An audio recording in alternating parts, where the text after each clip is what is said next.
itu, visi dari paslon nomor 1 ini adalah Ambon yang maju, mandiri, dan berkelanjutan. Dari visi besar ini kami jabarkan menjadi 6 visi, yaitu yang pertama adalah peningkatan kualitas pendidikan dan kesehatan, dan yang kedua adalah pembangunan infrastruktur yang inklusif, dan yang ketiga adalah ketersediaannya bahan pangan dan kebutuhan pokok, dan yang keempat adalah menciptakan ruang bagi pedagang, usaha kecil dan UMKM, dan yang kelima adalah membangun tata kelola pemerintahan yang bersih dan profesional, dan yang keenam adalah menciptakan kota Ambon yang harmonis, kota Ambon yang terang, kota Ambon yang bersih, dan kota Ambon yang tertib. Dari visi dan misi itu, maka program prioritas kami adalah ada 4, yaitu Ambon yang harmonis, Ambon yang tertib, Ambon yang terang, dan Ambon yang bersih. Oleh karena itu Bapak Ibu semua, kami sangat yakin bahwa dengan visi misi dan program kami, maka Ambon akan maju 5 tahun ke depan dan sejajar dengan kota-kota yang ada di Indonesia ini. Demikian yang dapat kami sampaikan. Tuhan memberkati kita semua. Wabillahi taufiq wal hidayah. Wassalamualaikum warahmatullahi wabarakatuh. Ambon Malaysia yang inklusif, toleran, dan berkelanjutan. Misinya ada 4. Yang pertama, mewujudkan Ambon Malaysia, yaitu Ambon yang maju, aman, nyaman, indah, sehat, dan sejahtera. Yang kedua, mewujudkan Ambon yang inklusif, Ambon yang memastikan bahwa seluruh warga kotanya memiliki ruang akses bahkan partisipasi dalam pembangunan.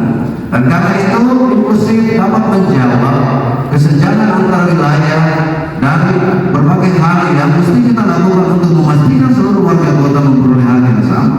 Kemudian mewujudkan Ambon yang toleran. Ambon dalam heterogen masyarakatnya mesti dibangun rasa toleransi yang tinggi untuk menghindari berbagai konflik yang mungkin saja muncul. Mewujudkan Ambon yang berkelanjutan, Ambon yang dibangun dengan tetap memperhatikan kondisi lingkungan dan seluruh hal yang terkait di kota ini untuk kepentingan masa depan dan cucu kita nanti. 17 program prioritas dapat saya sampaikan. Yang pertama, akses air bersih. Kedua, kita memastikan bahwa pengelolaan sampah dilakukan secara baik. Yang ketiga, memastikan mengurus kemacetan di kota ini. Yang keempat, memastikan perbaikan jalan, infrastruktur, dan lain. Yang kelima, kami berusaha untuk bagaimana memastikan penurunan angka kemiskinan, kemudian angka pengangguran diturunkan, kemudian memastikan bahwa peningkatan kualitas pendidikan dan kesehatan, wali kota dan wakil wali kota jumpa rakyat, kemudian memastikan bahwa membangun ekosistem ekonomi kreatif, melanjutkan pembangunan Ambon Smart City.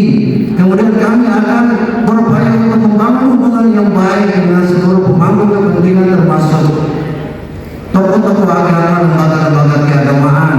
Kami juga membangun hubungan yang baik dengan lembaga-lembaga adat. Kami juga akan memberikan kesempatan kepada pemuda dalam pengembangan ekosistem ekonomi kreatif.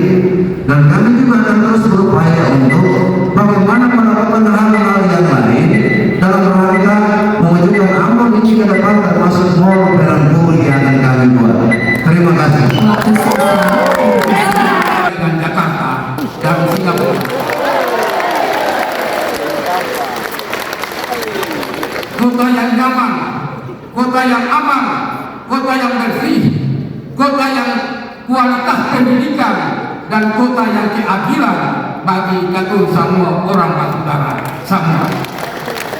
Saudara-saudara, warga kota Ambon yang saya cintai dan saya banggakan, kota Ambon telah dikenal dunia berabad-abad yang lalu. Kota ini selalu tumbuh dan berkembang, baik aspek ekonomi, sosial, budaya, SDM, dan teknologi. Kota ini memiliki lingkungan 4 menit di bilik suara akan menentukan nasib kota Ambon untuk 5 tahun yang akan datang.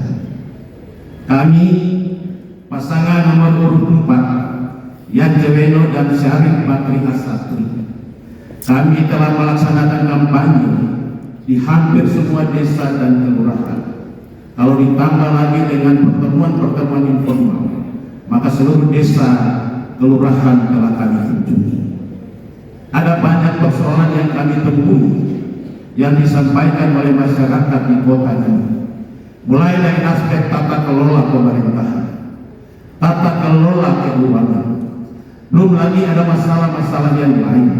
Apakah itu masalah kebersihan, apakah itu masalah pasar, masalah rivalitas antara moda transportasi online dan juga moda transportasi konvensional. Belum lagi juga ada masalah-masalah yang lain.